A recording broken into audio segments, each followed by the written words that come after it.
Le loup, un des personnages de base du jeu. Le loup puissant gagne en meute avec l'autre loup.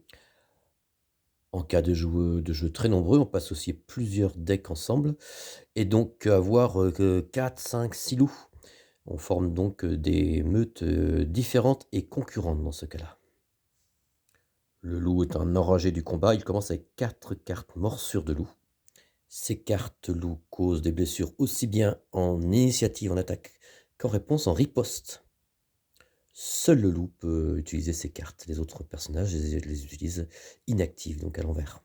Gros avantage du loup, il s'échange entre ses morsures pour se faire des léchouilles. Donc si vous êtes un loup de la même meute, cette carte active ne vous blesse pas mais vous guérit d'une blessure. Très très puissant, une fois que les loups se sont reconnus. Sauf que cette alliance entre les deux loups est secrète, et donc les joueurs ne savent pas forcément l'identité des autres personnages dès le début de partie. Une particularité importante du loup, c'est l'insensibilité. Aucune magie étoile dorée ne vous affecte. Donc ils peuvent l'utiliser pour cibler les autres, mais ça ne va pas avoir d'effet sur eux. En particulier, ils ne peuvent pas être vampirisés. Donc loup et vampire sont vraiment des ennemis. Sauf bien sûr s'ils perdent leur pouvoir. Ce qui est le cas avec des cartes comme le virus, on verra ça.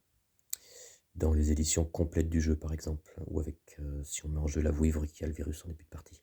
Revenons aux loups. Les loups sont résistants, ils ne meurent pas tout de suite à la deuxième blessure. S'ils ont 2 blessures, ils meurent avec 2 nuits consécutives avec ces 2 blessures. Ce qui leur confère un sacré avantage par rapport aux autres joueurs. Voilà, les loups sont un des personnages préférés des joueurs. Très sympa à jouer, très puissant. Dès qu'ils se reconnaissent, ils s'entraident, ils se soignent mutuellement par des léchouilles. À jouer absolument.